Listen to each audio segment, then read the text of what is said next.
Welcome, everyone. Thank you so much for joining us tonight. I'm Audrey Kaminsky. I'm with the Oklahoma Visual Arts Coalition, and I'm just going to introduce OVAC really quick so that we can get to the main discussion part this evening that you all are here for. If you're not familiar with OVAC, we are a statewide arts nonprofit here in Oklahoma serving Oklahoma artists. We provide grant funding and we do workshops and we put on exhibitions so that artists can build a great career here in the state. So one of the programs that we do is Artist Survival Kit.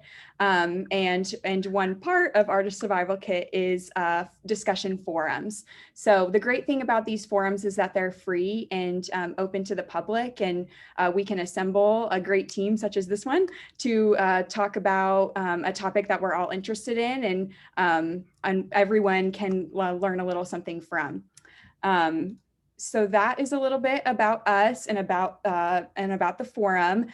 And then a little bit about the formatting for tonight. We are going to have the bulk of this event be discussion among the panelists and the moderator, but then there will be time for question and answer at the end. So you're welcome to kind of hold on to your questions yourself. If you want to pop them in the chat, we can check them at the end that way, whatever feels good to you. But just please keep yourself on mute during the discussion, just because there's so much to talk about, and we want to make sure the panelists get to say everything they need to say first.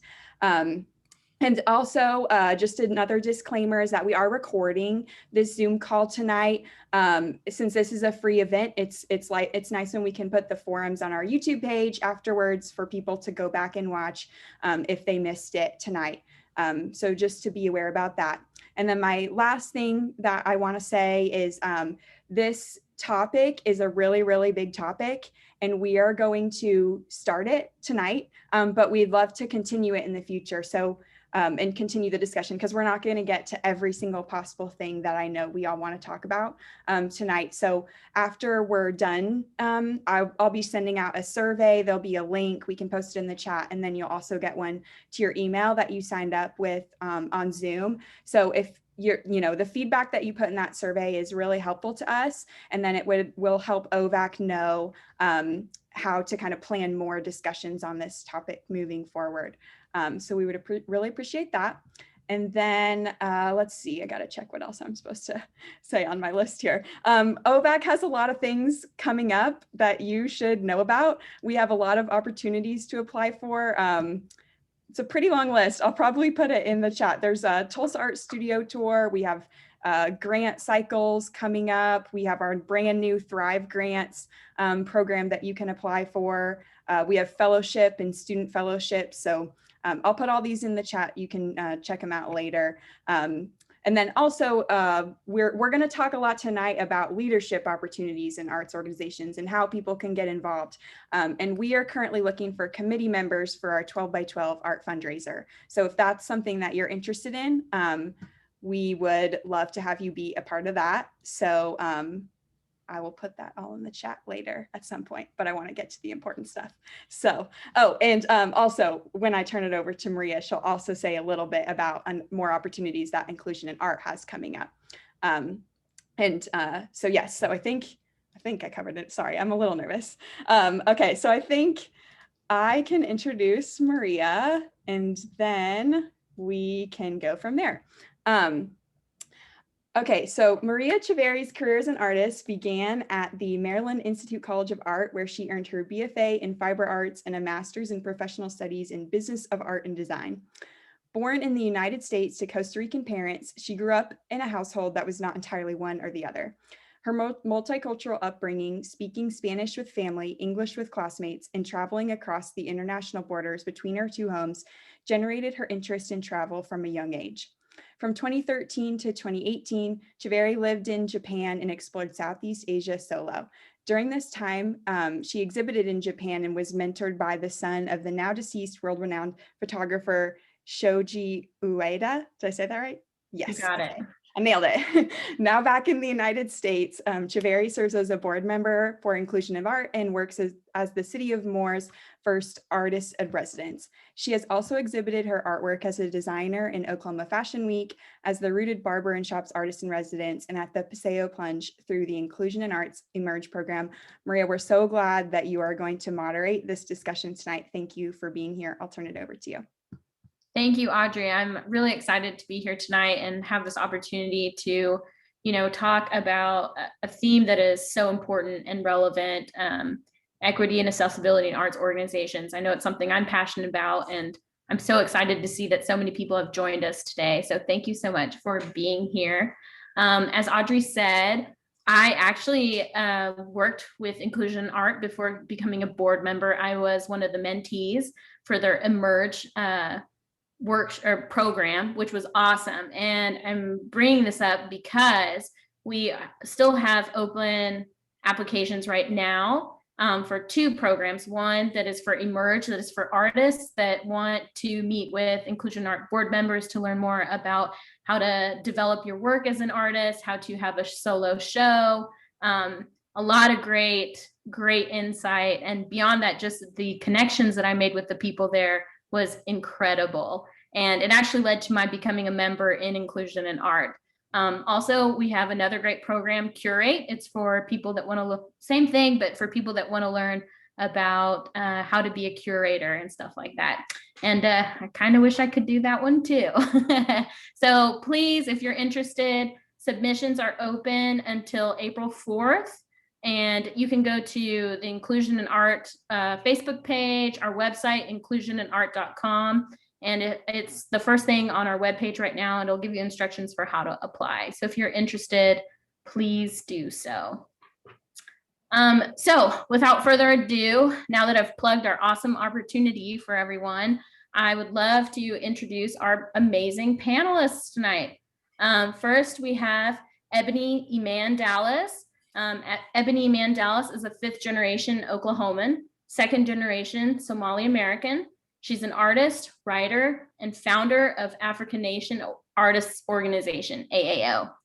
Ebony received her BA Journalism, Advertising, and Arts degree from the University of Central Oklahoma and her MFA Design degree from California College of the Arts in San Francisco. Her thesis, titled Painted Bridges, explored ways to unify the African American, Afro-Caribbean, and continental Africans through art and design for community activism. And as a result, African Nation Artists Organization was founded as a nonprofit, NGO-based Hargeisa, Somaliland, and 501c3 in the United States.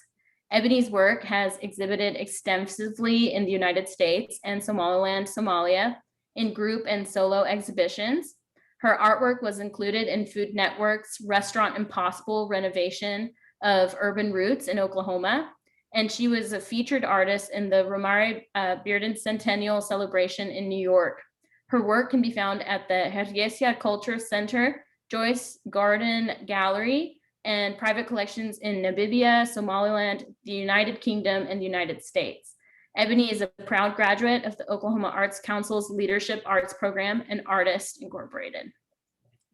We also have Amena Butler. Amena grew up overseas in a military family. She learned only early on the value that art can bring to a person's life. Amena started learning Asian arts and crafts at a young age, including traditional printmaking. She has degrees in both history and in museum studies from the University of Central Oklahoma, Edmond. Amena is a member of and currently serves on the board of the Edmond Art Association, Inclusion in Art, Owens Art Place Museum, and is a member of and serves on the committee of ICOM, International Council of Museum, UMAC, University Museums and Collections, American Association of Museums and Galleries. She has served on community organizations, institutional, and foundation boards for over 15 years. As a historian, she believes art tells the history of a people, the story of a civilization, and is essential to improving the quality of life for all people. She's also a joy to work with as our vice chair in Inclusion in Art. So we also have Bryon Perdue Jr.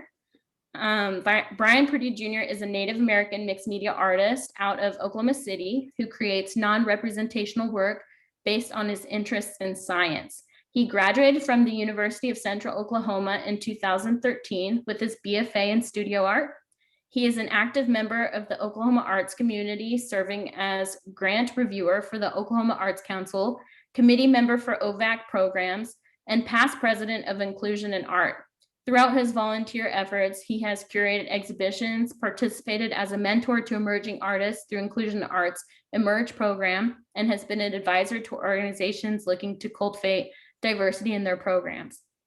And I'll add that Bryon was actually the president of an Inclusion in Art when I went through the Emerge program, and he was definitely a big part as to why I decided to join the board. So I'm so excited for tonight.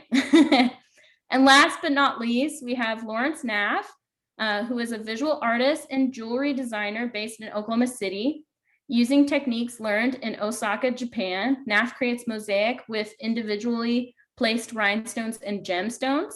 Naff has displayed his work in Paseo's Studio 6, 1219 Creative with Inclusion in Art, group shows such as Texas Artists Coalition's Juried Show, Oklahoma Contemporaries Art Now, OVAC's 12 by 12, and is currently represented by Objet Trouvé. So we have an amazing panel, and I'm so excited to go ahead and get started with this discussion. Great, so we have, this is a huge topic to talk about, and I'm really glad that Audrey said that this is only the beginning, I guess, because, you know, this is something that I don't think we'll ever have to stop talking about. And personally, I find it fun. So let's go ahead and jump in. So to begin, let's briefly go over some of the different terms and things we're going to talk about today. First, I want to ask you guys, can you briefly tell everyone here, you know, what is an organization? What is the difference between a nonprofit organization and a club or collective? Anybody want to take that? To me, an organization is about like-minded individuals unifying for a change in some area. In some ways it can be more structured than others. So, you know, if it's a nonprofit organization, you're going to have, you know, you're going to need a board, you're going to need bylaws and rules that, you know, that you have to follow. And there's going to be government oversight as well. Whereas like I guess a club or a collective is probably, I'm sure it's a lot more flexible than that. Yeah, that's great. I think you highlighted a key difference for sure. There's definitely a lot more strings attached to getting a nonprofit organization created than probably a club or collective. Do any of our other board members have something to add? I would definitely agree with Ebony about the legal part. The big difference or a big characteristic for nonprofits and anything else is the 501c3. You know, your 501 is your nonprofit, you know, tax thing, and you know, nonprofits, that's what they have. Clubs, collectives, you know, they don't have to do that. They don't have that. Most clubs and collectives are exclusive in the fact that, you know, some may just be started by a group of friends. They, you know, they get together, you know, they do things. Now, some, you know, clubs and collectives they do have a structure, an organization structure where they'll have, you know, a chair, a co-chair, secretary, somebody who collects, you know, the membership dues and things like that. But the money that they collect is for them. They don't have to do anything with it. They don't have to invite any public or have any public events or programs.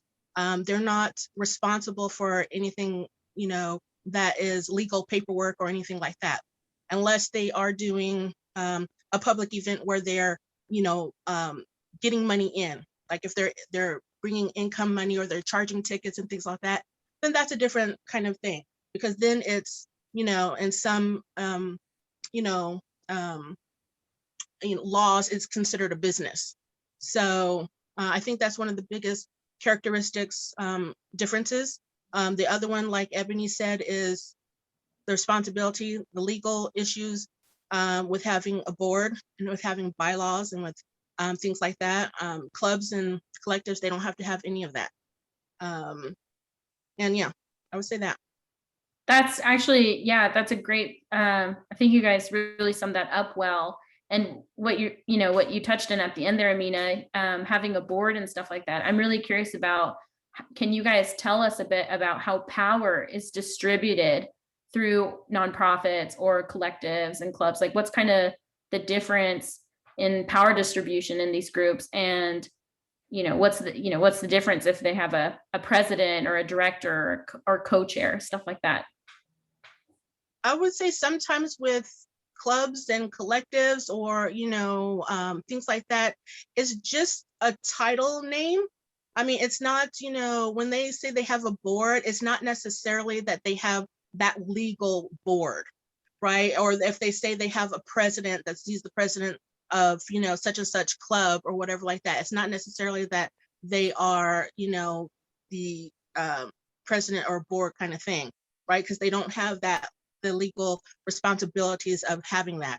Like I said, a lot of, clubs and institutions or collectives will have an organization and a structure, because sometimes without, it's just chaos. So they will have, secretary and, co-chair and things like that. I think under nonprofits, it varies. It really does vary, because you have nonprofits that are, kind of a national nonprofit or a local nonprofit. Then you have community nonprofits, and they may have their boards differently. And they may not say they have a president. They may say it's a chair or co-chair or vice chair and such and such. And then you have institutions and foundations, which is on a whole nother kind of level for nonprofits. So, there definitely is variations with that. That's great. Anyone else have something to add? All right, I think we're good to move on to the next one. So, I think we kind of understand the idea of president or director and how that might, their roles might be a little different in terms of legality in these different organizations. But I'm curious about, what about curators? Like what role do curators play in an organization? And can anyone be like a curator? Like could a board member be a curator, for example? I think Some of that. I think the curator has a difficult responsibility in some cases. They will need to make selections that will get buy-in from the community and bring in traffic, but also that displays voices of different people. So that can sometimes be a difficult balance, where you want to do what's hot, what'll sell, but also what is going to represent everyone or represent even the organization's mission. So I think their role is very, very crucial to all organizations, all organizations. Yeah, I love that. Especially, Ebony, you said that an organization, you think, is this group of like-minded people trying to create change. So how important is that role of that curator then? What you said, Lawrence, like that maybe a curator, it's like same thing. Like if they want to create change, how do they do that, navigating that delicate scope of what you said of getting people in to see the show, but also representing maybe a community or an idea that you want to see that isn't as popular or something? Yeah. I think like it all depends. So if the organization is, let's say the organization is organizing a show, the role of a curator, I mean, some of it comes down to budget. Can you afford to hire it out, as for a curator? Is there someone that's on your board or who works for the organization that's willing to volunteer their time, and things like that? But definitely, like to Lawrence's point, it's lining up the messaging. So, as long as the curator and the organization are in line as far as the goals, then sounds like a great partnership opportunity. That's awesome. It seems, there's so many great opportunities when you join a committee or an organization or a nonprofit. And I know that for me, it seems like, wow, if you're the director or the board president, like you are amazing, you know, it's like you're the president of the United States almost. And that seems so daunting, I think, for a lot of people. It seems like such a high position of power. So I'm curious, what are the possible paths to becoming a director or a board president? I can say for me, I feel like maybe mine is a kind of interesting way, because I was kind of new to the art scene in general whenever I was invited to participate in inclusion in art. And, you know, I felt very strongly about the work they were doing. And, you know, I had no prior board experience, but I was just kind of like, why not? You know, I'm always willing to learn. I'm always excited for new opportunities. And so from there, just kind of being committed to the mission, showing up every day, doing the work, I think, you know, will lend itself to a lot of doors opening. And so I think there are numerous paths. You just got to be willing to kind of accept them as they come to you. That's a great piece of advice. Did any of you other people have kind of similar experiences or advice for our listeners? I think letting yourself be known. So if you're interested in, becoming a part of a board or just a volunteer, however you can kind of get your foot in the door. But I think like just letting people know that's what you're interested in, because a lot of organizations are, may not always say it, but always need help.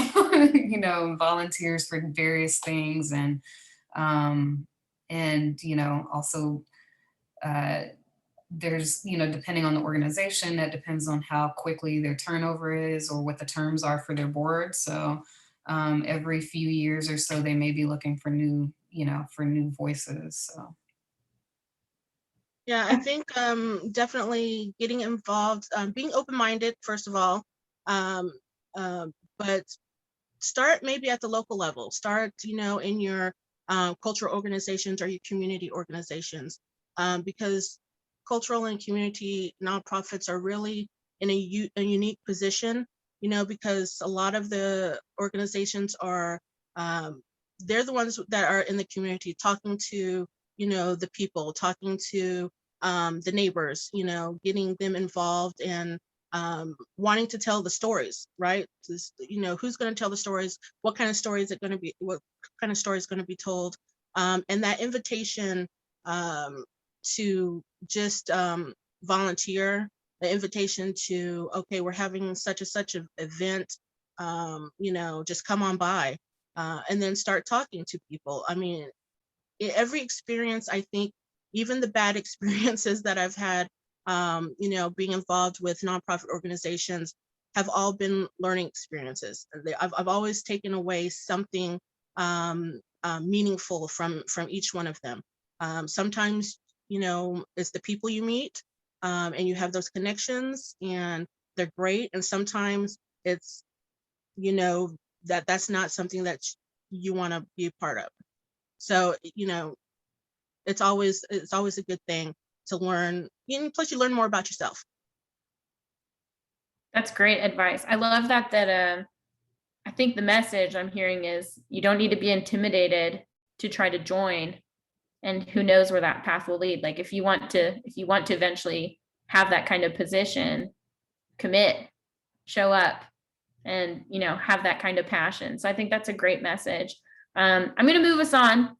Thank you so much for kind of defining these kind of terms for us. What I'd love to do now is really talk about diversity. Let's maybe define a bit, these terms. The term equity, I feel like, is in everyone's vocabulary right now. But what is equity? Can someone kind of talk to us about equity?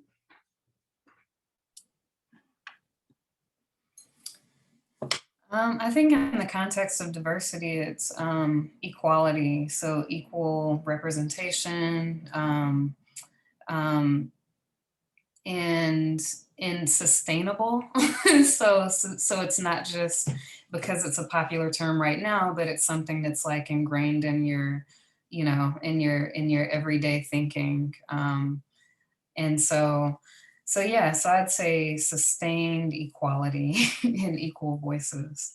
That's great. And with that, so what about accessibility?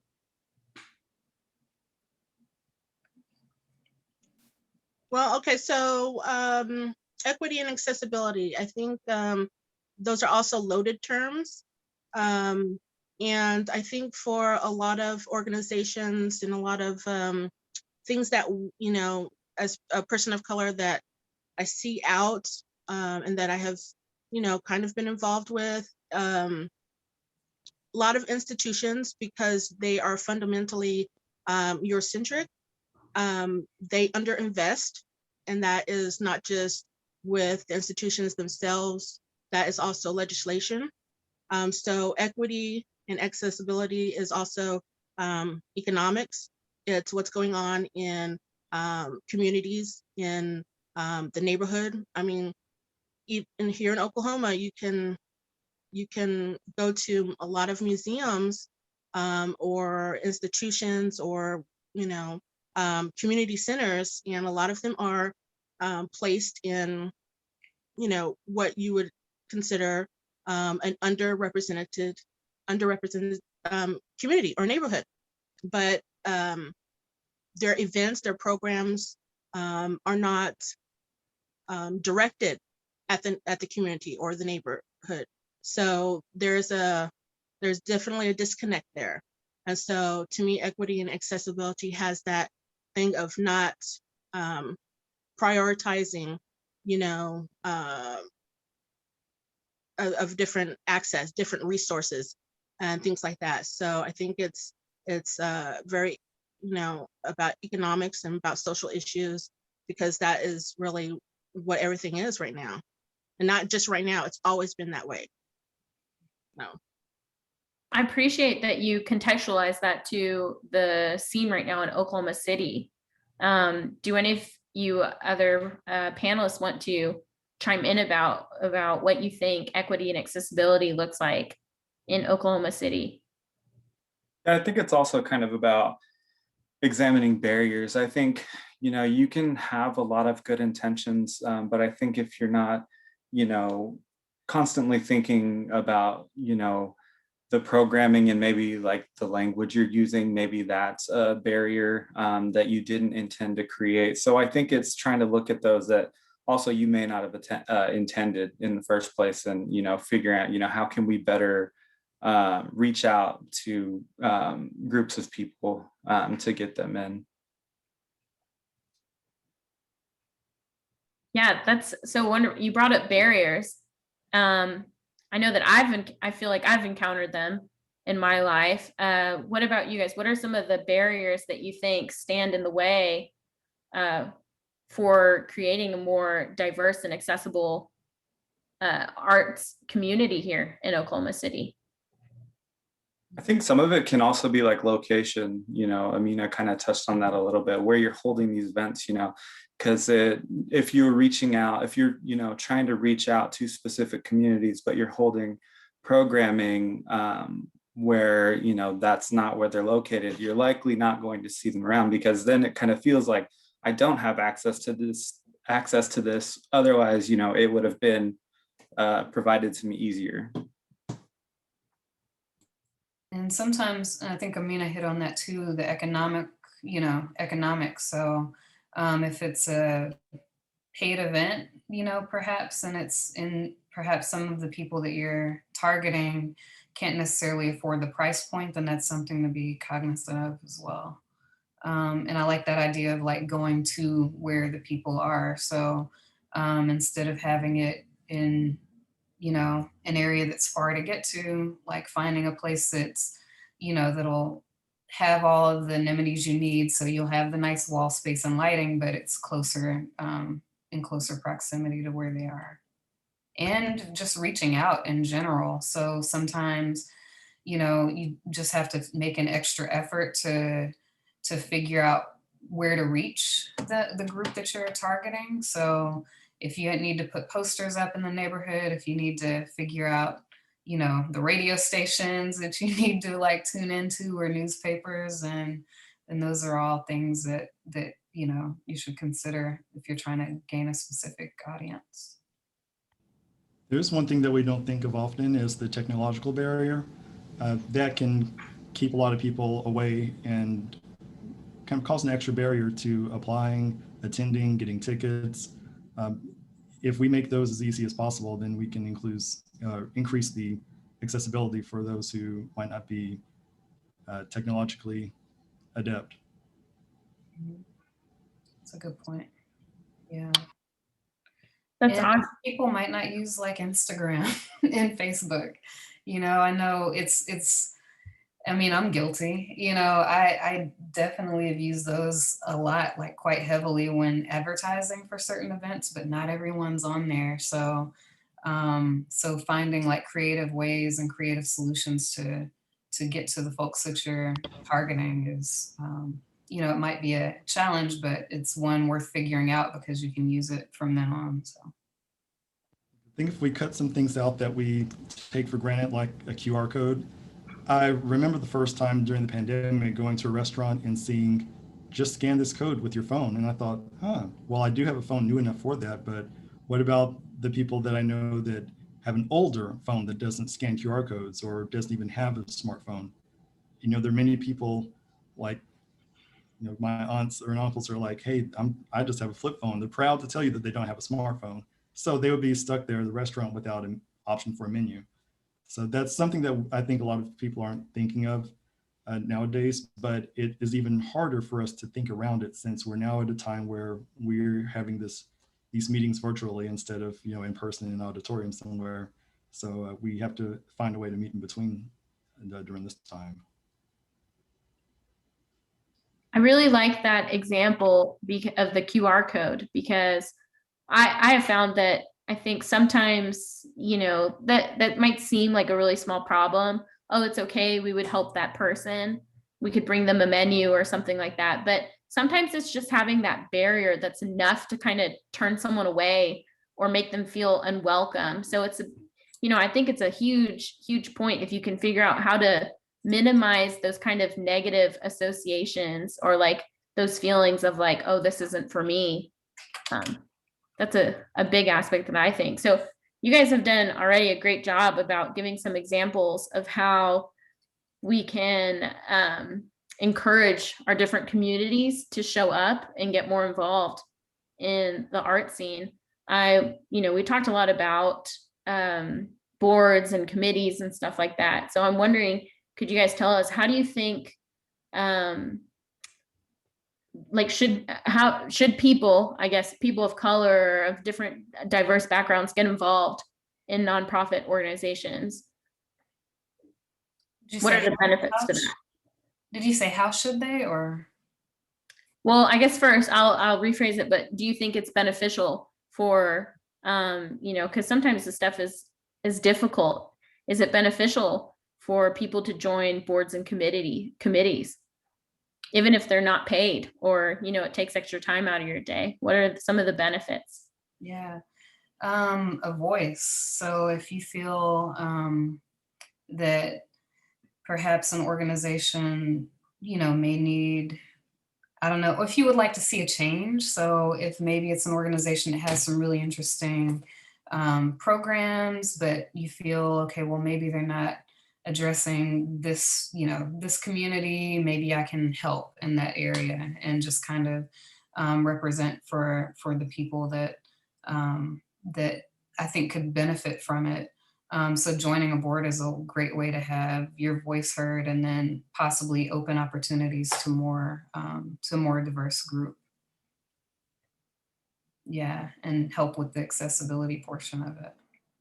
Yeah, I agree. And then I think, you know, examining accessibility without, you know, a number of different perspectives, you're likely to miss, you know, different things that are keeping you from being a more diverse organization or, you know, club or what, you know, whatever you are, or whatever you're a part of. I thought also just wanted to bring this up from the last one because I just thought of it, but an example of language would be kind of, you know, using terms like underserved or underrepresented is good to kind of, you know, include everyone else And so I think in recruitment efforts, I think kind of using that language would help as well. But I think everything can find, or every organization, every group can find value in many different perspectives, or from many different perspectives. Yeah, I agree. I think absolutely it can be a benefit to for individuals, not just for individuals, but for the organization itself, and not just for the organization, but for the community. So, you know, nonprofits to me, you know, sometimes I do have an idealized, naive kind of view of nonprofits as they are service, right? They are the thing that for communities, and the job or the main job or goal in nonprofit is to serve that community or serve many communities. And that's just me. That's my you know, kind of ideal thing for nonprofits. But I do know and I understand that nonprofits are a business, because you have to have income, you have to have funding, you have to have, you know, money to not only for, you know, for some organizations for operations, but also to continue the programs that you want to continue. And so sometimes I think somebody going into a situation for a nonprofit, a new board member may think it's like so totally overwhelming. And I think it's a great space for realizing that you have a voice, even though you're just that one person and you may be the only person of color on that board, you do have a voice.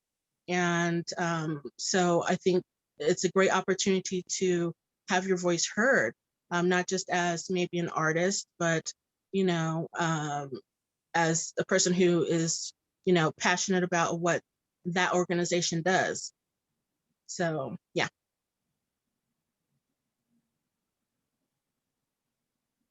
That's great. I love that. I love, you know, clearly having the ability to have a voice in an organization is so vital. I know that I want to be heard.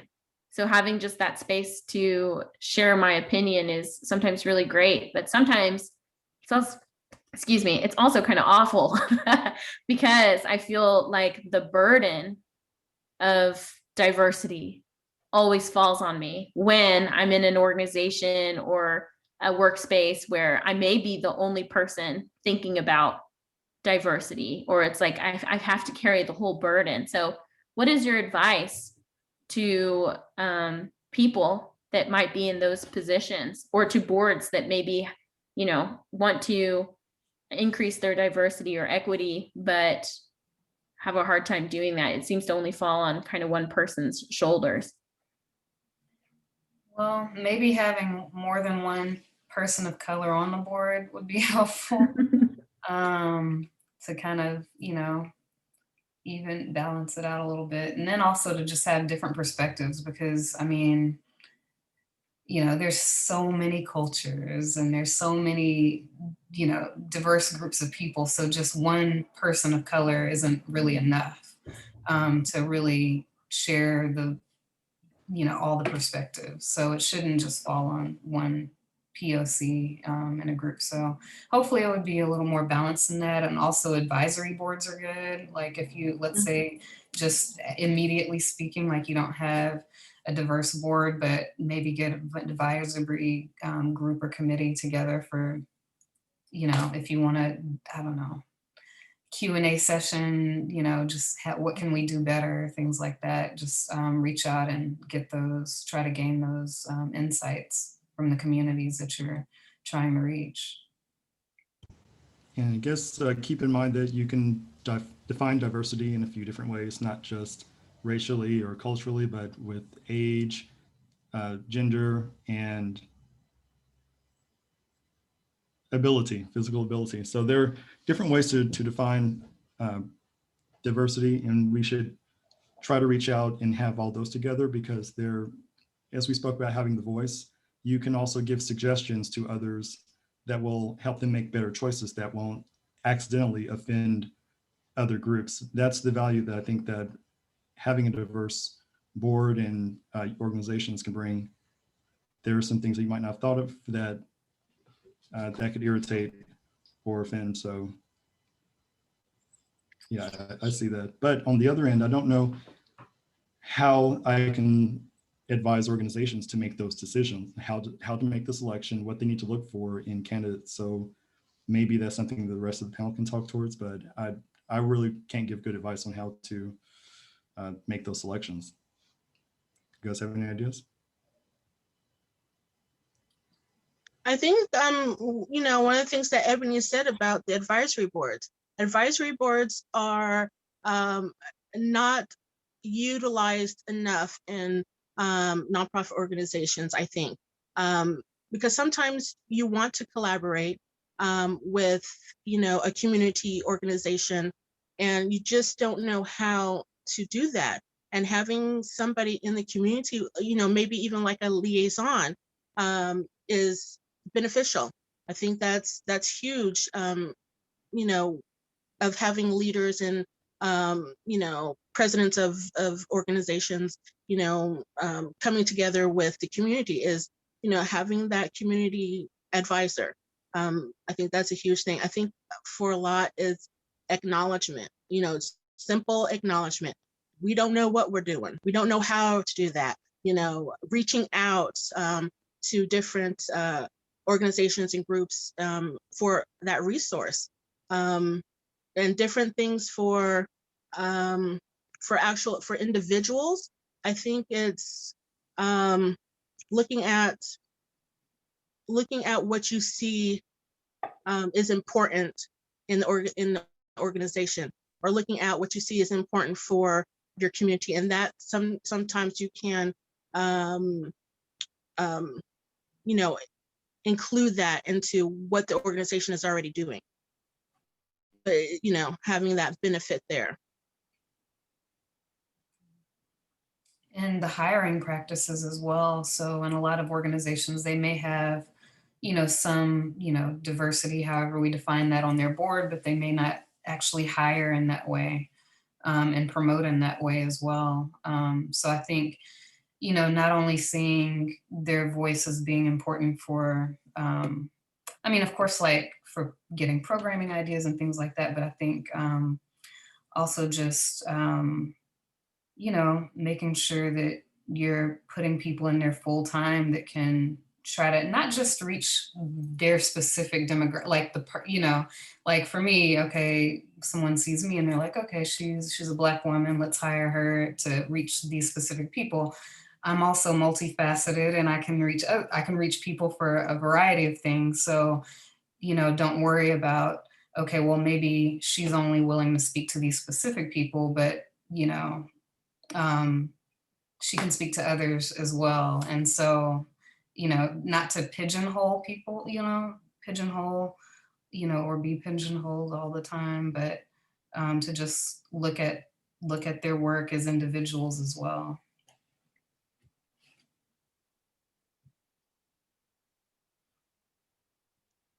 Yeah, I really resonate with what you said about, you know, being pigeonholed. And, you know, with that, I'm thinking from the individual's perspective, is it okay to, you know, ask for help when you feel like, you know, making the organization more diverse is falling on you? How do you ask for help when you are in the board? Or how do you communicate that with the other people in your organization? I think, you know, personally, it's always kind of, if you can get buy-in, you know, from your leadership, those people who, you know, are making decisions or can, you know, sway decisions. I think, you know, having that conversation, you know, with them, you know, obviously, if you have that kind of relationship with them, or if they're comfortable, or I think, you know, I think sometimes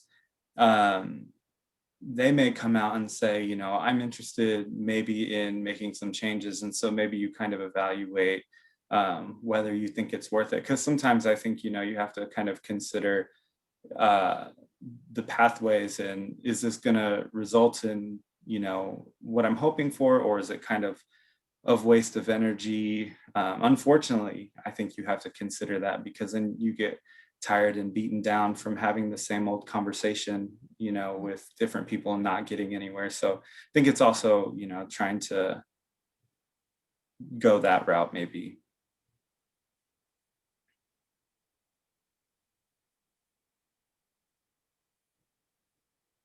Did we lose Maria? No, I'm here. I was just giving people room to talk because I'm a talker, and you know, sometimes I jump in too quickly. So, That was a healthy pause. It was A healthy pause? It was a healthy maybe pause. we need to take a breath. You know, when you join a board, oftentimes, or a committee or a nonprofit, oftentimes it's not your only job. You know, sometimes they're not paid and you do it for other reasons because you're passionate, or it's something you really care about, or you think it would be good for your career, whatever it is. How do you know, if it's too much? Like, what commitments are too much, or how do you know what's too much to take on versus what's a healthy challenge? That's a great question. I think asking other board members, like before you commit yourself, you know, kind of interviewing them the way that they would also interview you, and just kind of figuring out what the general workload is, what kind of committees could I comfortably join and be able to sort of, you know, I guess keep up with. So I think asking lots of questions before you, you know, sign your name is probably a really good idea.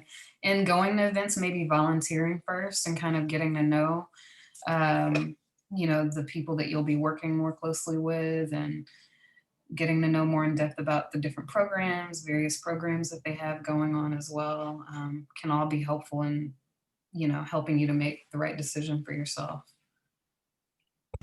Yeah, I think as was mentioned before, like if you are involved, if you spend some more time, if you spend a lot of time there, you will be able to see what that role looks like from the outside. And if you volunteer, as Ebony just mentioned, then you can maybe see it even closer and make that decision based on the amount of time that you spent observing that role.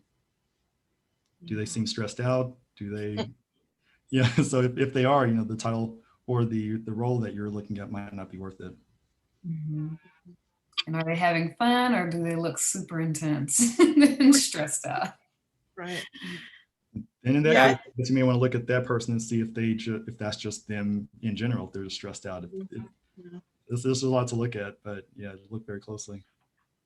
I think first off, for the most part, when you're recruited for a board, or most boards and nonprofits, you're not paid anyways. It's kind of the opposite. You are paying dues yearly, usually, to join a board or be on a board. Now, committees, you don't have to pay any kind of dues or anything like that. That's really all kind of volunteer, you know, for committees, and it's not like you have any legal whatever with committees. So you can go on a committee, you know, for that one event or that one project, and then, you know, you don't have to do it again. But, you know, when you're on a board, it's kind of different. I mean, you are signing paperwork. You are becoming that, in most cases, you have a little bit of legal responsibility for certain things because your name is on paperwork. And that's not to scare anybody, you know, about joining a board or things like that, but that is the reality of it. For a lot of things, you know, I would say when you know it's too much is, yeah, when you are stressed. I mean, I think you really have to listen to your spirit, and you have to think internally, because you could be passionate about an organization and what they do and things like that, but you just may not have time for it. You know, you may be going to school for full time. You know, you may be doing, you know, of course, have a full-time job and doing things like that, because being on a board, especially if it's a working board, it's kind of like you're having another part-time job, really. So, you know, you definitely weigh, you know, what you have time to do, what you have time to commit to, because, you know, and if you don't have the time to commit to a board, sometimes you have time to commit to a committee, which, you know, is less work, and things like that. And they don't meet as often as maybe a board, especially don't have that much responsibility as a board, I would say. So yeah.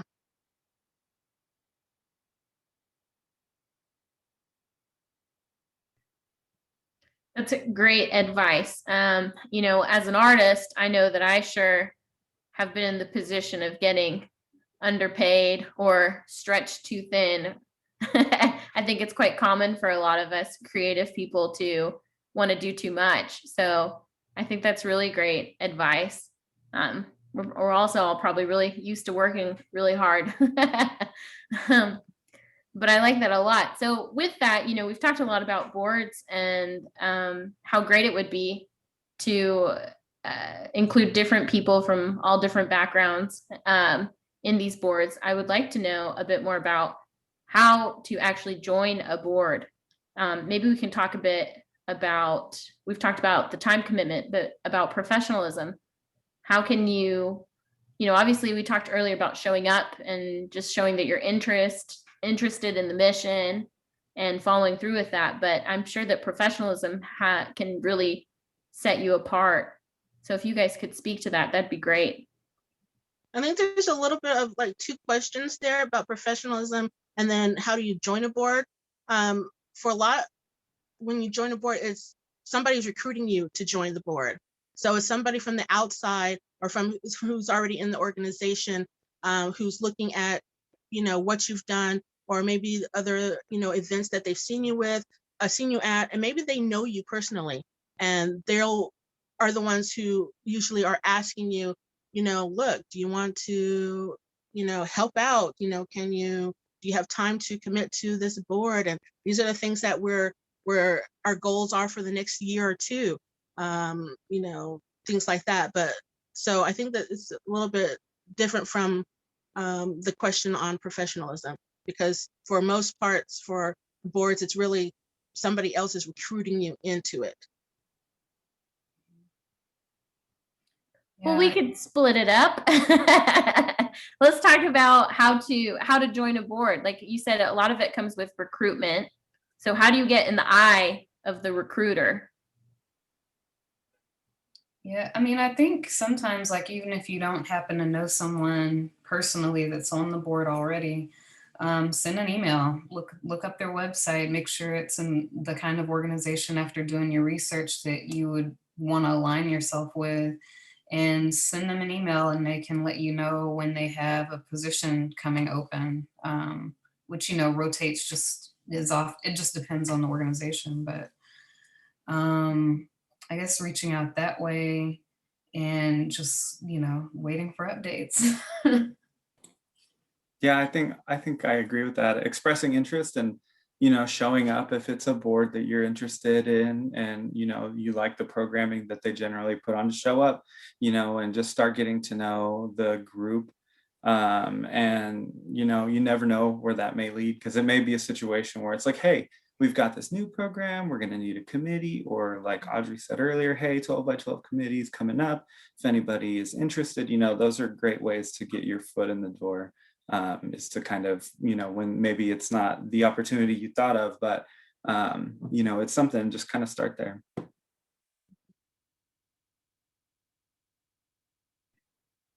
Do you think that you need to be a certain level of do you need to be established in order to be valuable to a board?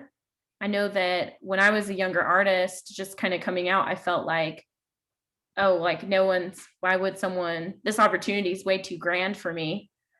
Do you think that applies to joining a board? Do you have to hit a certain part of your career to be able to join a board? I think some of that depends on the board and the organization. If it's, you know, say a nationally recognized organization and board, you're probably you'll probably need to be pretty well established to get their attention. But let's say it's a community nonprofit, small, you know, where they just, you know, they're going to have different needs.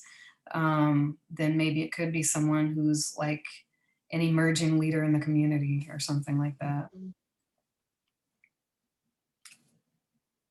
Yeah, I agree with Ebony. Yeah, it totally depends on the organization itself. I would think, for institutional boards and maybe for foundations, you have to have some level of established, experience or something, that they are really needing. Communal boards, community boards, and things like that. I think, as it's been said before, don't be intimidated, and ask, and inquire about what they are looking for, inquire about what they are needing help with, or things like that. And that could, be like, oh yeah, that's a good idea. Why don't you join, the committee, or why don't you join the board? We're doing such and such. So I think it really does depend on the organization. So this makes me think of the Google employee who wrote that open letter about the diversity and the problems that they have. And one of the problems that he mentioned is how organizations like that, or companies, corporations, have an incentive for employees to refer other people to come into the company, and they're kind of get preference over people who just apply online randomly. And this kind of makes the diversity issue larger, since the company, mostly white men, it's proven that we socialize with people in our own demographic. So those employees will wind up reaching out to their other friends who are in the same group, and then you'll get a flood of these applicants being preferred over people who don't know anyone in the company, just replying online. So that difference between the board and a committee or a job in the arts, that is where a difference can be right there, is if it is required that someone reach out to you for you to be invited to the board, then unless you happen to know someone there, you won't necessarily be considered. It's not a direct or on purpose form of racism. It's just something kind of built into our culture and the legacy of segregation that we've been born into. Yeah, so definitely like recruiting. So if you do want to open your board or your organization to, become more diverse, then taking the extra effort it's going to take to reach those communities. So don't just rely on your employees to find someone. You as an organization are probably just going to have to make that extra effort and ask different leaders in the community for recommendations, perhaps, and just do, you might have to do some research, but it'll be worth it.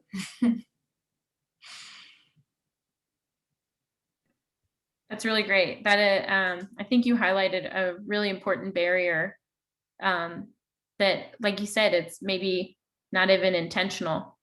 I think that's kind of what happens a lot of times. You don't even realize, because you are working within your own community, your own bubble, and it's working fine in your eyes. So I think it's having that consciousness for sure to look elsewhere, or to think to look elsewhere, and to continually do that. That's great. So with that, let's go to the second part of the question, which is how does, and this is also going to be a two-part. So first, about professionalism. What does professionalism mean for the individual? For the individual that maybe wants to join an organization or a board, how does professionalism pertain to them and set them apart? Where I care about that, or one important part that is to me, is reliability and being dependable. And a big part of that is checking your emails and being responsive to your emails. If you're that person that has thousands of unread messages, then you may need to modify that if you want to be taken seriously as an applicant, or to be considered. If you don't reply quickly to your emails, then people are going to eventually not necessarily get the hint, but it's not a good look. So that goes a really long way, and I think many undervalue that one aspect of communication.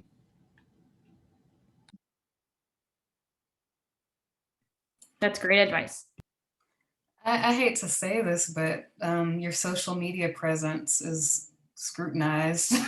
So depending on the organization, the type of organization you're trying to impress, You might, might archive some of those messages on Instagram for a while, may need to delete some things, just kind of depending on the face that you want to put forward. And I'd say just look at the board and kind of see, check their social media presence and see what they're posting and what they're not, and kind of go from there. I love that you mentioned social media, and in this perspective, we're thinking about the individual that maybe wants to join, but thinking from the perspective of the organization that's maybe trying to be more equitable and diverse. What do your organization's members or board members also post on social media? Because when I'm doing research about, a group or an organization I might want to join, if I see that the members are, maybe posting things that I don't really resonate with, might make me feel like I'm not welcome. I might not send in that application as well. So I really like that point, Ebony. Yeah, I guess it definitely works both ways.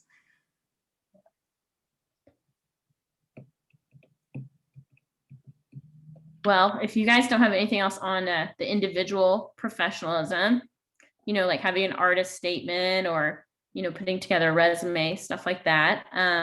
What about professionalism within an organization? I think this is, something to consider, especially as, a smaller group. We talked about the difference between nonprofits, collectives, clubs, groups. I think a lot of times those initiatives start out that way. They start out as a club, a group of friends, working towards something together, a collective, and then you kind of examine your goals, and then you're like, well, I think maybe we want to become a nonprofit because I think, our mission would serve the community really well, and we feel passionately about this. So I think professionalism from that kind of standpoint is just kind of demonstrating your commitment to your programming, who you're working with, demonstrating that you have community buy-in. I think those are all things that kind of culminate in a professionalism of maybe some younger groups who are looking to kind of grow.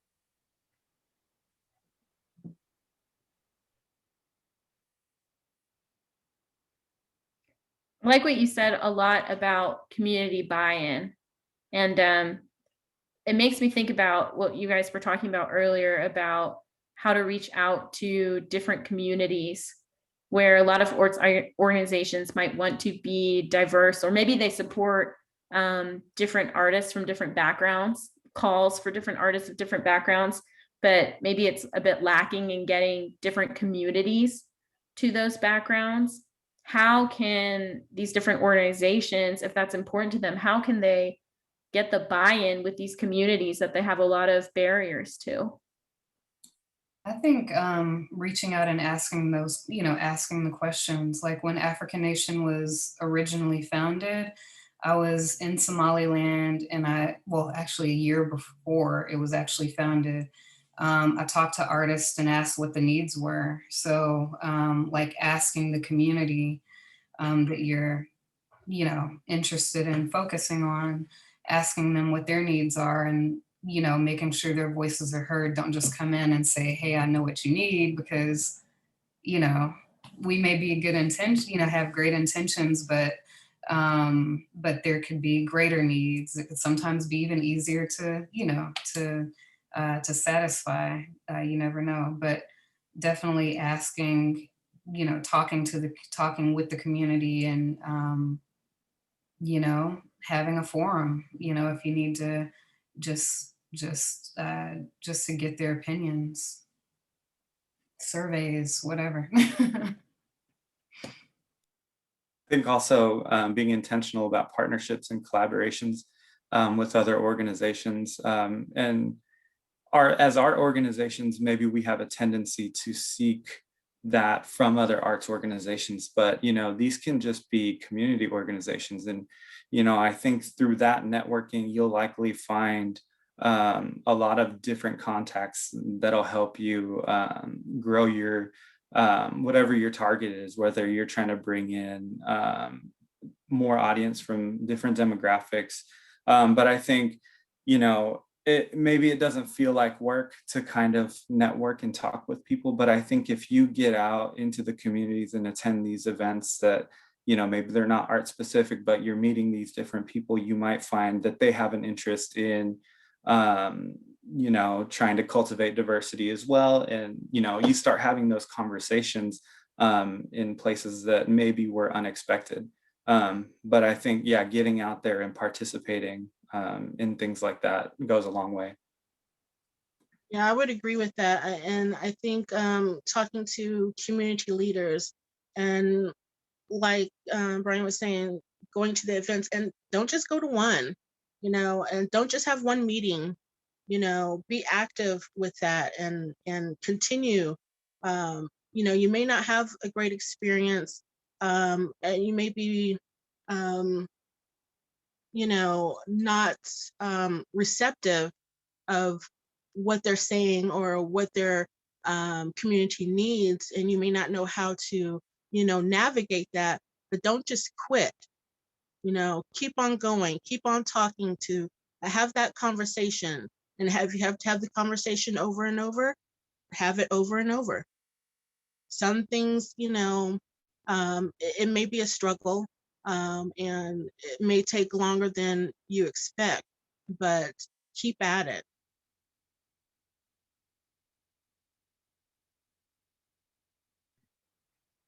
I think that's so important what you said, Amena, that, you know, just because your first experience doesn't go that well, doesn't mean the third or fourth things won't be changing a little bit. Because I think we can all agree that this isn't something that is going to happen overnight. You know, a community isn't suddenly going to love art and go to art exhibitions if they've never really been welcome there in the past. So one of the things I'm really passionate about is how do we get these communities more involved with art? How do we get a lot of these, you know, and not just involved going to shows, but also finding the value in supporting artists like them in buying art? I'd love to hear your guys' ideas about that. I think networking opportunities can do a good job of that. Like I said, you know, because it doesn't necessarily have to be art organizations that you're going to their events, you know. Art's for all people. And so, you know, just getting in there and talking with anybody about it. I think you just share what you're hoping to achieve, and you might find some people are very interested in that. You might find some people aren't as much, but I think that's going to be the best way to kind of get people to feel like, oh, I do have access to this. You know, this person's coming out to me to provide this information about these cool things that are going on. Yeah. And I think it was you, Bryon, the other day that brought up City of Oklahoma City and how there's a lot of city projects where they're community organizations that are part of the process of creating, say, murals in the city from like start to finish. And I think, you know, that's been really successful. Like I've definitely been a part of a couple, you know, 2 or 3 of those discussions on various sides. So I think that's helpful, like just reaching out. And if it's something that's going to benefit the community directly and affect their environment, then it's great to reach out to see what they want to, you know, to see what's going to be most beneficial, and to get buy-in. It's for folks to be a part of those conversations from the beginning all the way through, even to completion. So to the final where the finalists come together to share their final presentations, and they have a seat at the table to even vote, you know, on who wins, to have their work in their community. I think they've done a good job of that. Great job of that.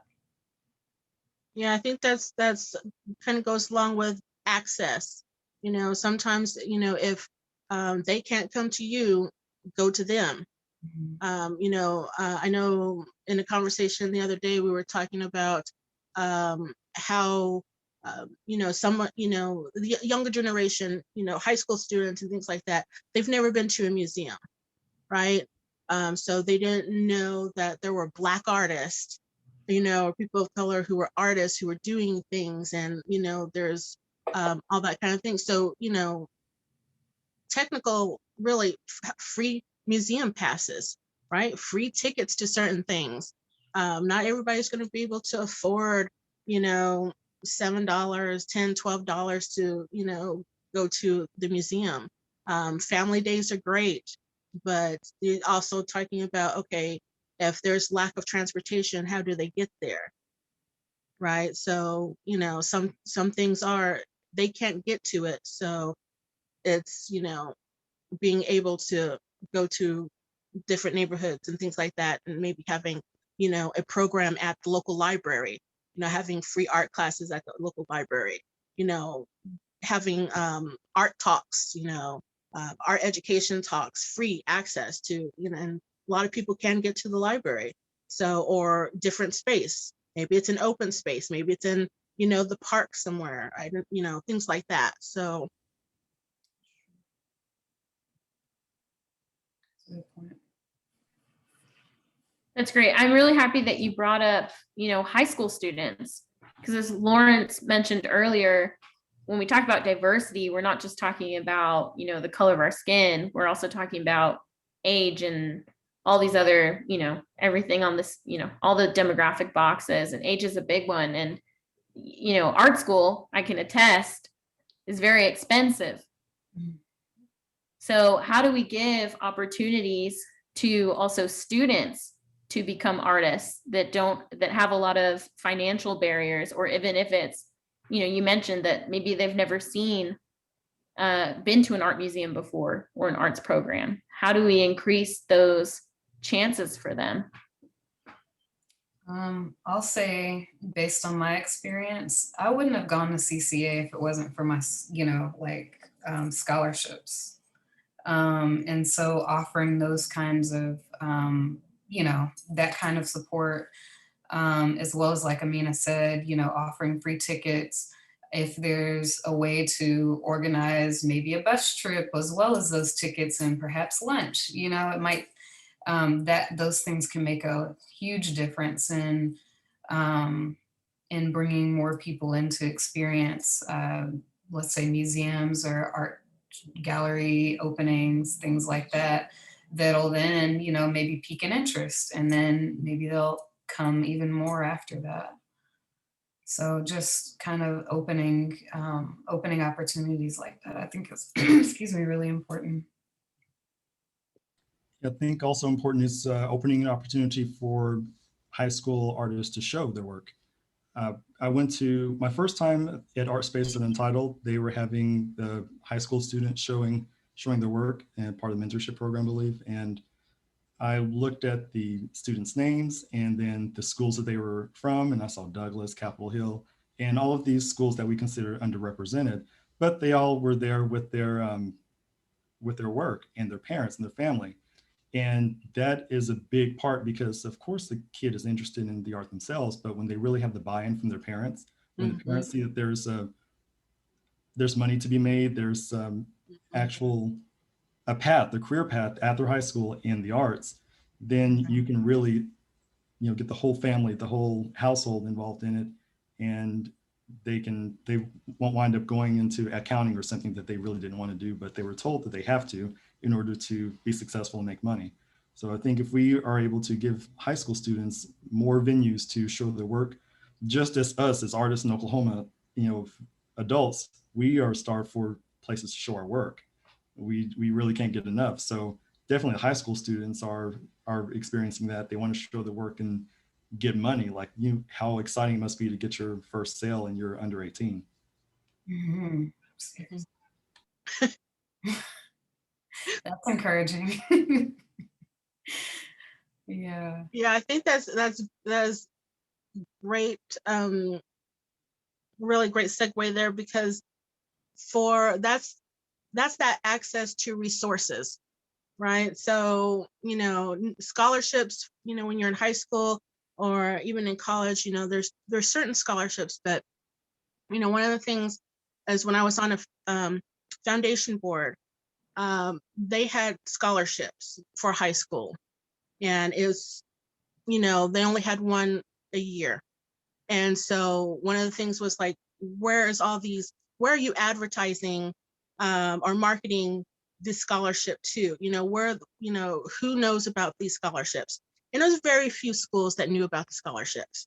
So one of the major things was, okay, opening it up to other schools and opening the scholarship up to more than one scholarship, a year. Because, for a lot of foundations, that is their funding, programs and funding, things like that. They have a percentage that, that they have to do annually. And sometimes it is keeping these organizations accountable for what they, kind of what they're supposed to be doing. So it's, sometimes there's resources out there, and those scholarships are a main thing for high school students to be able to have a space and to know about these scholarships. But that's also one of the barriers, is that they don't know about the scholarships. They don't have access to, that kind of information. Being in touch with, school counselors or the art teachers, things like that, that's going to be major for organizations to be involved, so yeah. I mean, that's a great point, because I think if some organizations, if they did want to reach out to the schools, just keep an email list and keep it updated of art teachers at the schools, and not just only emailing the art teacher, but another faculty member at the school who might be able to send that information out to other students who might not be in our class. Mm-hmm. I think that point about resources is so vital. I know even for me as a professional artist, I know one of the resources I wish I had was access, or better, if the organizations that, for example, give me a show, if they could help bring in buyers, or collectors list, or who has the master list in Oklahoma City of the people that buy art. Give that to us. But I don't know, I would love to know your guys' thoughts on that a bit. Is having an opportunity to exhibit enough? Not if you need to sell, which most artists do. And you're right, there are major barriers in that area. Who are the people that are buying art, and of course, like, depending on your mission, because we kind of talked a bit about like, what's your mission, who's your audience, and what's the theme and all that stuff.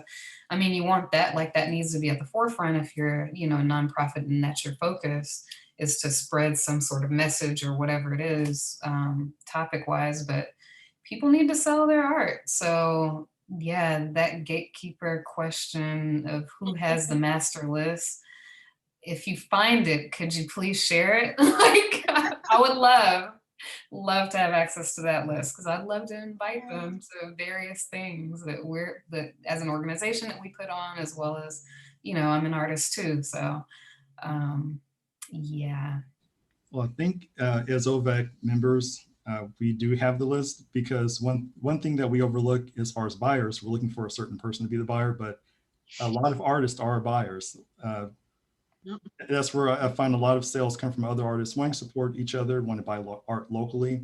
And we really are the ones who appreciate the value in local art versus something from, Mathis Brothers, or some commercial art on the walls. I think that artists appreciate that more. So if we can look within our own community, invite other artists to the shows, then the sales will come naturally after that.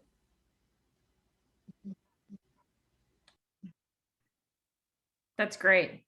Yeah, I would love for someone to make an organization that's just about creating non-art buyers in Oklahoma City and turning them into art buyers.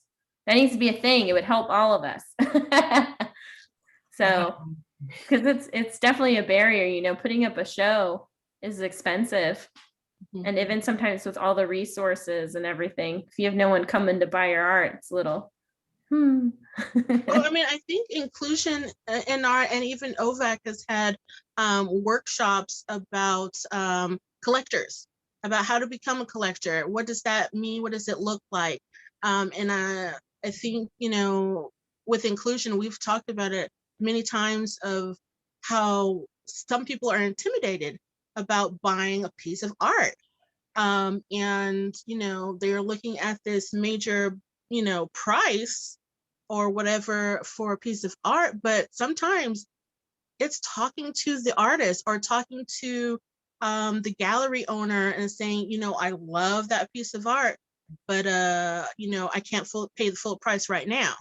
Sometimes, you know, it's, you know, doing down payments, it's, you know, working something out. But I think, you know, Inclusion in Art did have a workshop about cultivating collectors, and I think OVAC has had something, you know, similar or something like that before.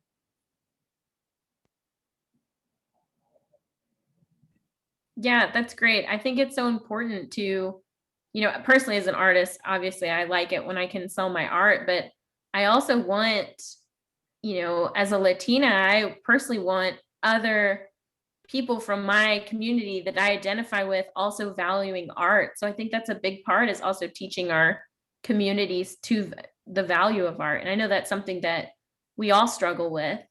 And it's probably important to most of us in the arts organizations.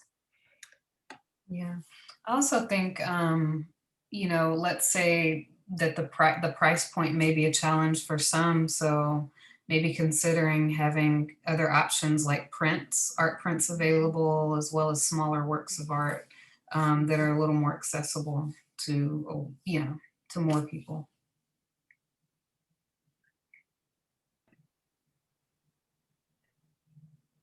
Yeah, that's wonderful. I always say I want to make accessible art, but I also want my accessible art to be of good quality. I think that's something important as well. I like that. Ooh, we got some things in the chat finally. I love this. This is a great idea. I would also like to see organizations, museums, galleries pay artists for having to show, and not just relying on buyers to buy the art. Artists put so much money into creating the art and then hope the work sells. Yeah, that's a great point.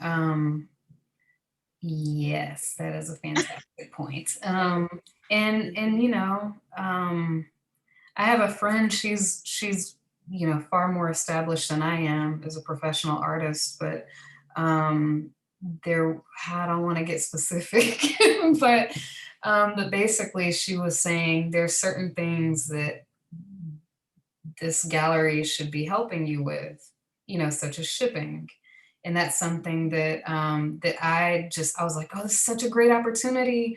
Let me just jump at it and throw all of my money and resources into it and all of that. And it's extremely expensive, especially if it's out of town. And so knowing, you know, what to ask for and learning how to negotiate, like that's something that, you know, I'm learning more and more every day, like the art of negotiation. It's not the area that I always feel the most comfortable with, like having to go back and forth about a contract, you know, but I'm learning it and I'm learning the value of it, because, you know, everyone should be happy, not just, it shouldn't be a one-sided sense of satisfaction. Like everyone should be happy going into any collaboration. Yeah, I think some of these tips fall into what we talked a little bit about professionalism earlier. We have great suggestions in the chat. One is wageforwork.com/fee calculator, fee-calculator, I'm sorry. That, you know, it's about fees to pay artists, curators, and also a guide for what to charge when people ask what your freelance rate is. So that's a great resource for artists. Also, I love this advice too, that many collectors aren't just buying a piece of art, they're buying a connection to you and your story.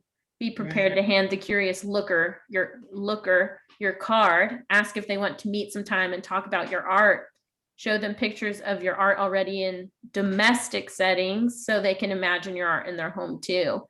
You know, I think this, you know, when we talked about resources, these are resources as well. It's just the knowledge of these things, of how to do this. It's great to share. And also knowing that, I'd say with that, you know, different cultures have different ways of communicating with people. So there might be certain artists of different backgrounds that it's not normal for them to approach other people, or, you know, there might be some cultural barriers to this type of the way we conduct business as well. So maybe that's something to keep in mind. I love the tips though. These are great. Keep them coming, you guys. With that, I guess I would want to ask you guys is, you know, what do you think the future is for organization boards? That's a big one. That's kind of a two-parter, I think, for me. One part is that I think the future of organizations is that the leaders of organizations have to reimagine what their organization values are. They have to start reassessing that, looking at the internal and external practices, you know, what maybe their foundational practices were and how it may need to be readjusted, and opening it up to different things.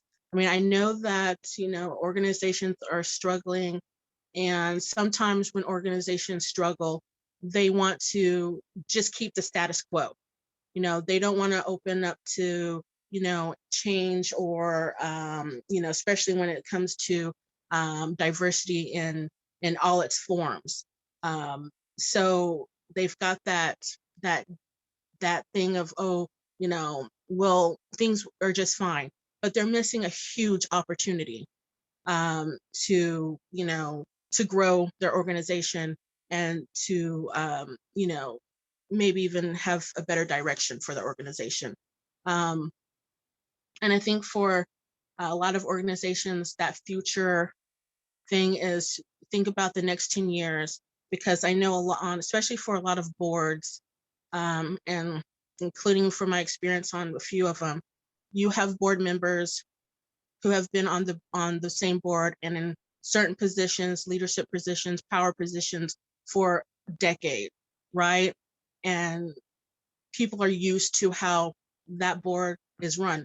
And for a lot of organizations, when a board is run a certain way, the organization is run a certain way.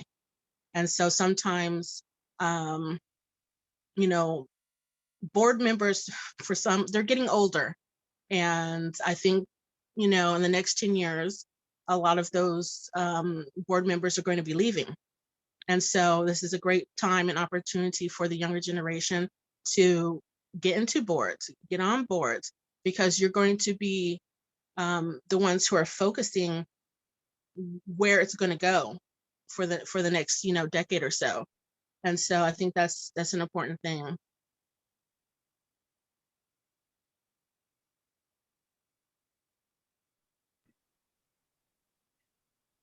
I think for me, the future is collaboration. Just, you know, constantly trying to figure out how can I work with different groups of people, because that in itself is going to cultivate diversity on some level, even if it's not specifically intentional. Just bringing in different organizations is going to help with that, bringing in different perspectives.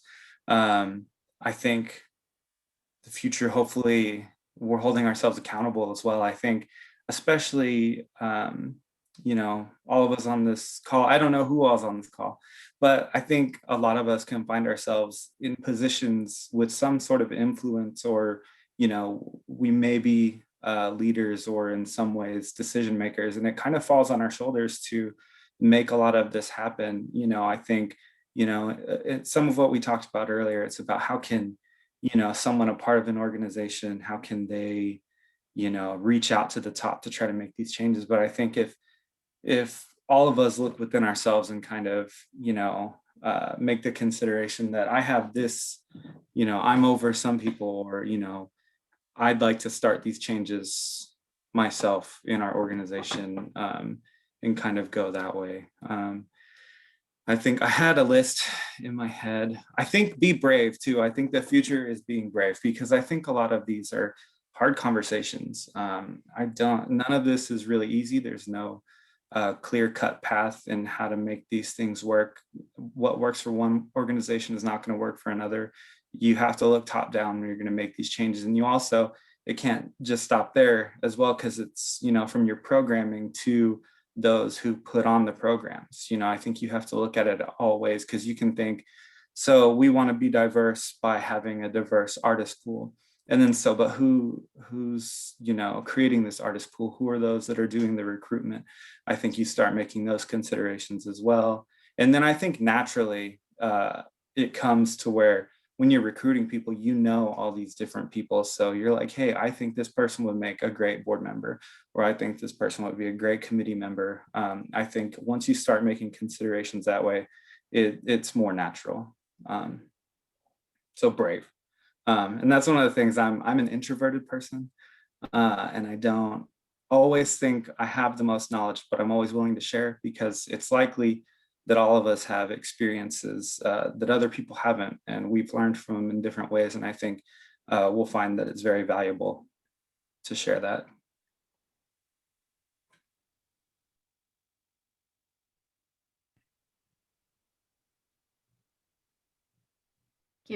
Giving opportunity to the others. I really like that message, Bryon, to be brave. Because this isn't easy. And we're, as individuals, as humans, that we're all works in progress. So, and the growth always has to always happen. We won't ever hit the perfect organization or anything. Everything's always evolving. So I really like that message. I want to open up to questions, but maybe right before, I'd like for the board members, I'd like to ask you, what is a piece of advice that you would like to give, or insight? It could be to an organization, or maybe to an individual. I'd say just always be willing to learn and be open and allow yourself to be vulnerable, because no one knows everything. And so asking for help, consulting with mentors and things like that, I guess is, if you're in any position within an organization, but as like a director, just because you might be a director doesn't mean that you're going to automatically just know everything. So just be willing to learn and grow.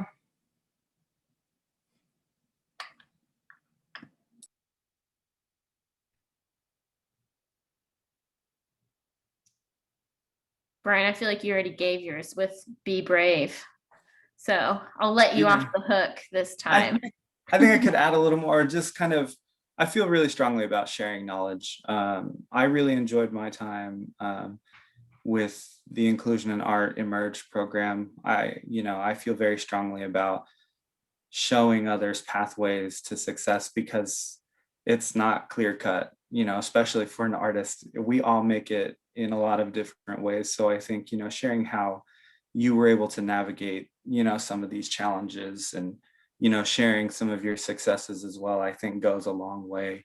And it can be in many different capacities, whether it's getting on here, getting on Zoom, and just kind of having a conversation with everybody, and just sharing things you've experienced or done or participated in. Or I like to go to my high school art teacher. I'll sometimes email her and be like, hey, how many AP art students do you have? Just to go and show them, hey, I went here and this is where I'm at now. So just kind of, opening eyes in those ways as well. I think a good thing is to grab the hand of a budding artist or someone new in their career and not really see them as your competition, but as someone who you can grab their hand and walk with you and show them, hey, this is how you can get these business cards really cheap and very nice looking. Here's a template, OVAC membership. Point them to the bottom of the email that has the opportunities, because they're there. Like, I think a lot of people get the emails and don't notice that there is an opportunity for you to apply for grants, exhibitions, but just reach out to others and show them the way. And you can, even if you're not an organization, individually, you can make that change to bring inclusion to our local scene. Yeah, I think that is so awesome. It's giving back. It's sharing that mentor. Regardless of how many years I've been involved in the art industry or whatever, I still have a mentor. I'm still learning, and I still want another mentor. I'm still looking for mentors. I'm looking at individuals younger than me who are kicking butt and taking names. So it's yeah, I think, especially when you are in the art community, people know people who know people, and it can be a tight-knit group. And I think, for the most part, people really do just want to help someone, show them something, show them a way. And so, yeah, I agree with all of you guys.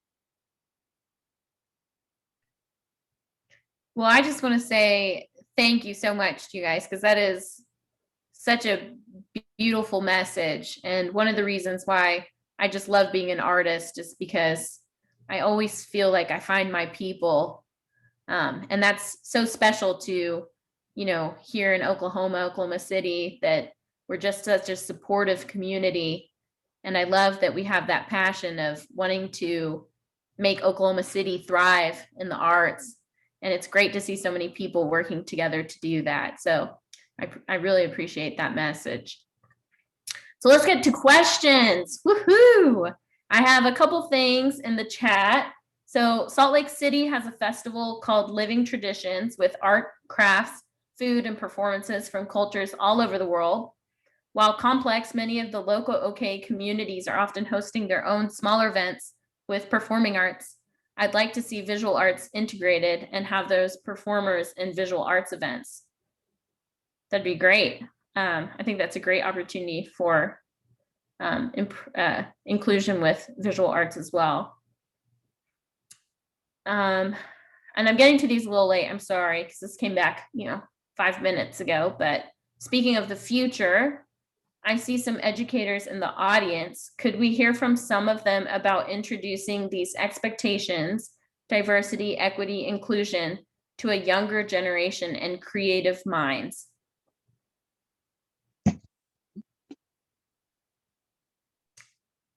So how can we introduce, I guess, how can we get our younger generations talking about diversity, equity, inclusion?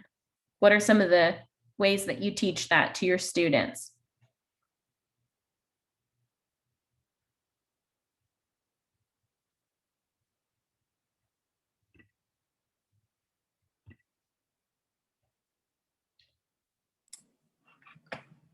And this question's open to the entire audience. Is that right? That's right, right?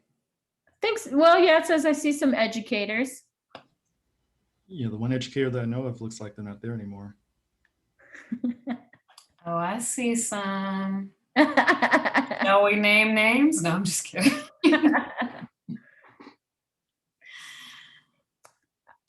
One thing is showing, our younger gen creatives, artists from different backgrounds. I know my textbooks always showed kind of the same group of people. Mm-hmm. I think also being knowledgeable about these events, different organizations who are doing things, and field trip, and, you know, maybe go hang out with some artists who are participating in an inclusion in art show, or, you know, there's going to be a talk at this gallery. And I think things like that, maybe having an awareness of the community. And then, you know, obviously with school approval, I don't know much about that. I'm not an educator, but maybe finding time for those things. Maybe not educator in the traditional sense, Bryon, but you have definitely educated many of us for sure. We have a recommendation in the chat. I don't want to pretend to be an expert, but I'm trying to listen to my students, decolonize my syllabus, bring in guest speakers, and keeping current. Yeah, I totally can relate to that. I taught middle school at Millwood, and I've taught, you know, at OU and Oklahoma City University. And I'd say within all of those contexts, have brought in diverse perspectives. So at Millwood, we had, you know, a lesson on El Dia de los Muertos. And so there was an assignment that was about, you know, about that, that they had to complete. And in the college context, we've talked about current issues. So talked about different things that were going on in the community. And most recently, some of my graphic design 2 class submitted posters to the Greenwood Art Project to talk about what happened with the Tulsa Race Massacre. And so that became an assignment. You got a grade for it, and part of your grade was actually turning it in. So looking at what's going on in the world and finding ways that they can connect in that way, I think is powerful, or can be powerful.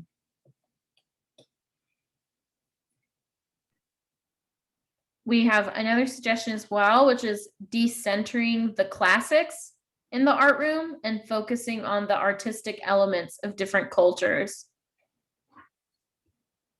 Yeah, I know. I hated art history my whole life. Honestly, I don't know how I became an artist sometimes, but I took an Indian art history class that just like blew my mind. I've never cared so much about art history in my life. So I really resonate with that example.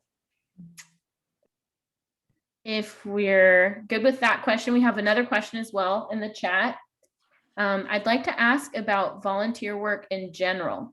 I work with an organization that is actively recruiting new members and working to engage our existing members. We are all volunteer run.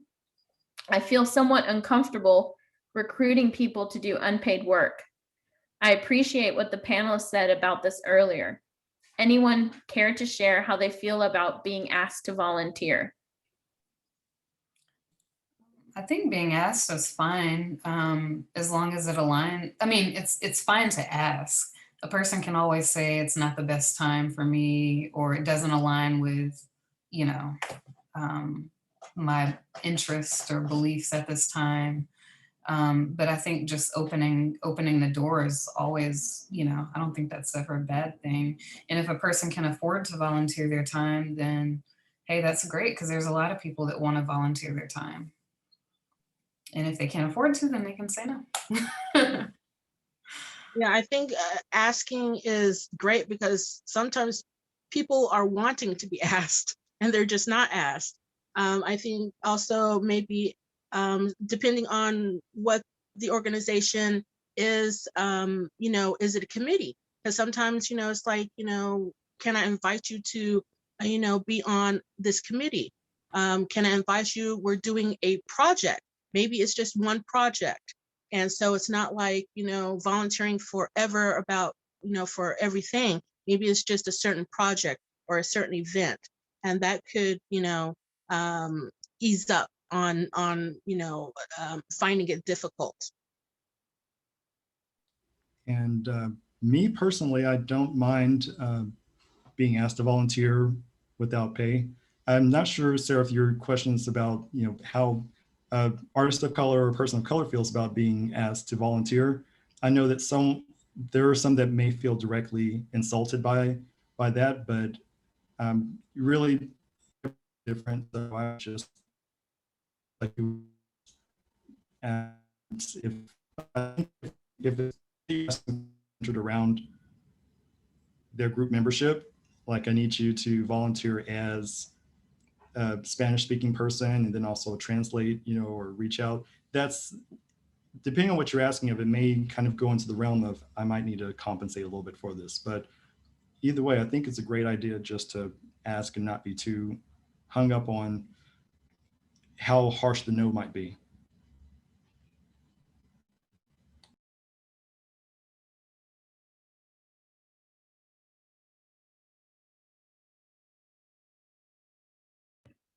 Oops, I had myself muted. I thought I was going to get through this whole thing without doing that, but alas. With that, I think people like to know what are the limits to a role so they can estimate time commitments. It's very easy to get burnt out by piling on more work. So I think that's great advice. So maybe it's if you're going to ask someone to volunteer, you have a clear idea of what you want them to do and communicate with them, if I'm understanding this correctly.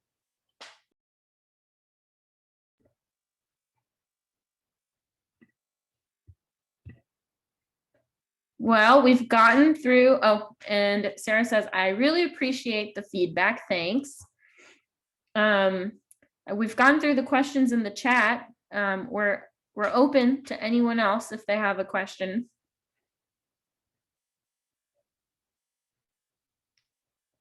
What are some examples of good collaborations? I think you can start mainly just by examining, if you're looking at another organization, do our mission statements align? I think that's a really good start. And I think you kind of find that out in discussions. I think, I think reaching out and having preliminary talks is always a good idea, kind of casually starting it, as opposed to maybe being like, hey, I have this program for you. I think just kind of developing it naturally, I think you'll find that what both parties are trying to get out of it are going to work for the better for both. So I think just, you'll find out by having conversations pretty early on.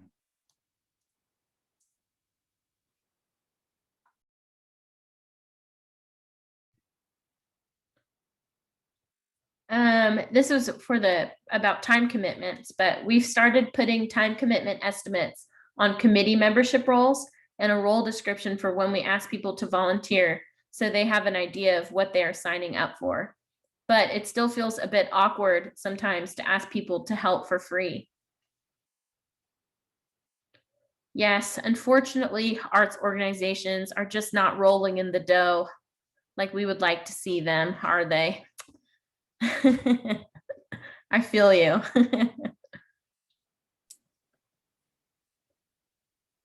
Yeah, I think like Amena said, though, there's still always a lot of people out there that are looking to donate their time. I would say if you're looking to, I like how at 12 by 12, they give the option for artists who are maybe donating their time to create a piece for 12 by 12. They say, okay, well, you can donate 50% or you can donate 100%. And just to show a sign of respect, like, I think that's nice because it does take a lot of time to create the piece. It's expensive. Art supplies are expensive, your time. It shows that you value their time when you offer the 50%. And if someone can afford to give the full thing, then they will. But, there are a lot of working artists that can't just afford to, necessarily donate a piece for free. So I like that OVAC, offers that, because not everyone does, which is fine, but it kind of makes it hard if, like, especially if this is what you do to feed yourself, like it's hard to just give it away all the time or even to be asked to all the time.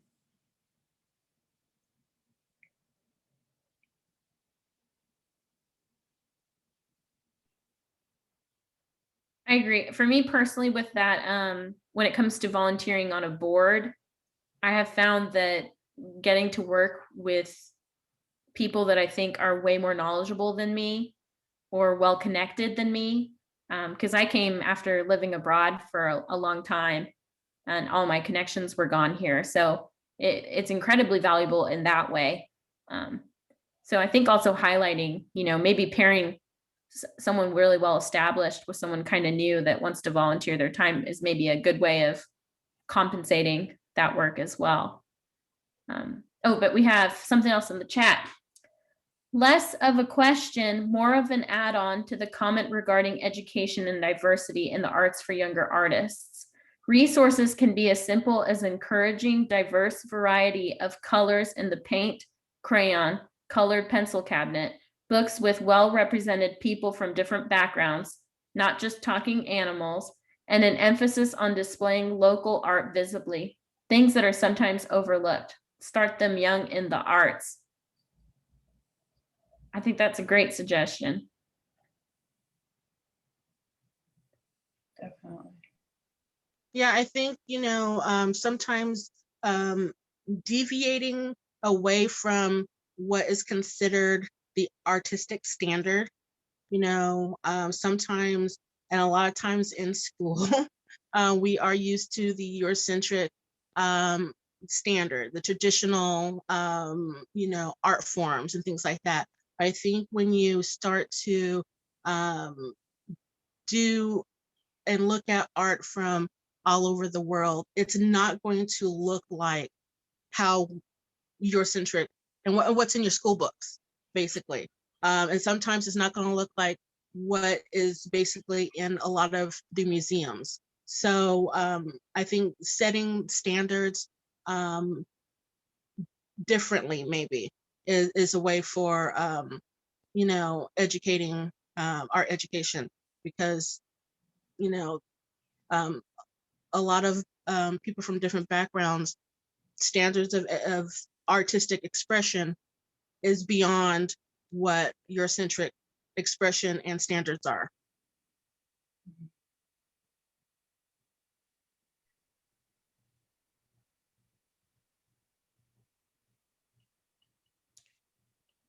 I just want to let you guys know that you don't have to type your question.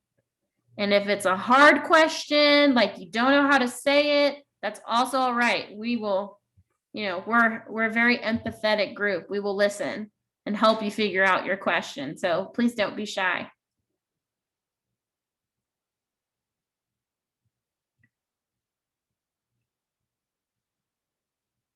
Or else I will just have to come up with random things. You guys have already heard my voice enough. Oh, go ahead, Malcolm. I guess one thing would be kind of a reverse of reaching out to younger people is the established arts community is often based on their donors who are often much older and then reflect a more homogenous group of people, basically. So how do you kind of get that? It's like a top-down approach of diverse donors and also kind of getting even the established people to value what we're doing of including more people.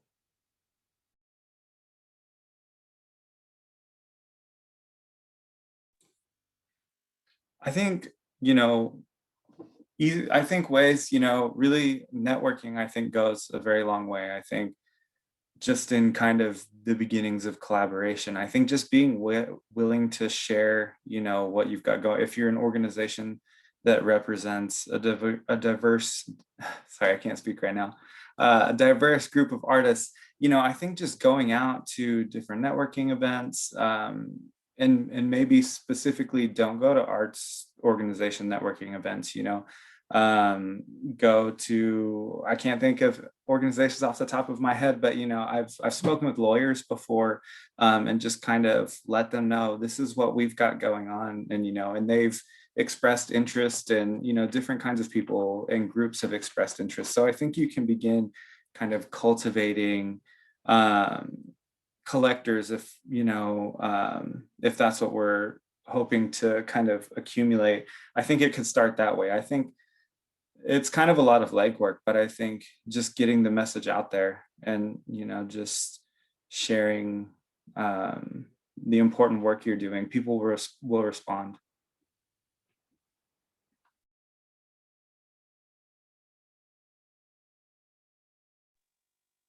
Yeah, I agree with Bryon. I think also with that, the more diverse work that is shown in more spaces, unusual spaces, you know, not just galleries, museums, not just institutions, universities, but, you know, office buildings, you know, when you have more things that are seen, it becomes less of, oh wow, there's you know, a artwork by a person of color. It becomes more of a norm. It becomes more natural. So I mean, I think that it kind of all will work together in that aspect.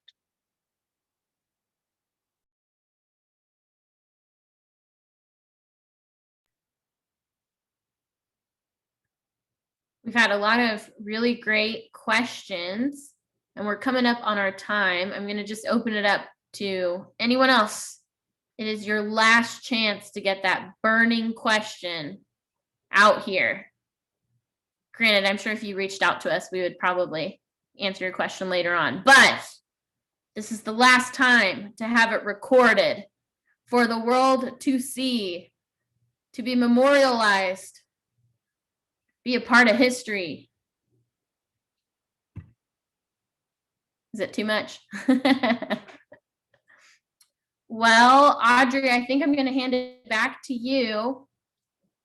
Oh, Lawrence has graciously put his email address in the chat. And I'll just read this, Audrey, but as a reminder, you can learn more about OVAC at www.ovac-ok.org and Inclusion Art at www.inclusioninart.com. We would definitely like your feedback over the short survey.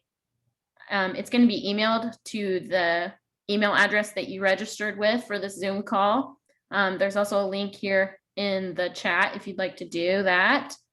And yeah, please feel free to reach out. I'm speaking for myself, but Lawrence also put his email, and I know that we're all passionate about this, so please feel free to reach out to any of us. And Audrey, I'll give it to you. Yes, well, I just want to say thank you, Maria. You did an amazing job. And yeah, just you were great. So thank you so much for directing the discussion. And yeah, panelists, thank you so much for your time too. And definitely you all should share your Instagram, share your websites, share all of that stuff so everyone can keep up with you after this. And thank you all, our audience members, for being a part of it and taking some time this evening to listen and be a part of the discussion and contributing your questions and comments in the chat. We really appreciate that from all of you too. So yes, so survey for sure. Visit our websites for all the opportunities we have coming up. And then all of that will be emailed to you as well, because I know it's a lot is in your brain right now, which is great. So that will be sent out via email too. And this discussion will be posted on YouTube once we kind of clean it up a little bit. So if you liked it, share it with people who didn't get a chance to make it tonight, because I think the more people who can hear about this and be thinking about it, the better. So I think that's all I have. Thank you so much. Unless anyone else has any closing thoughts, I think we are good to go.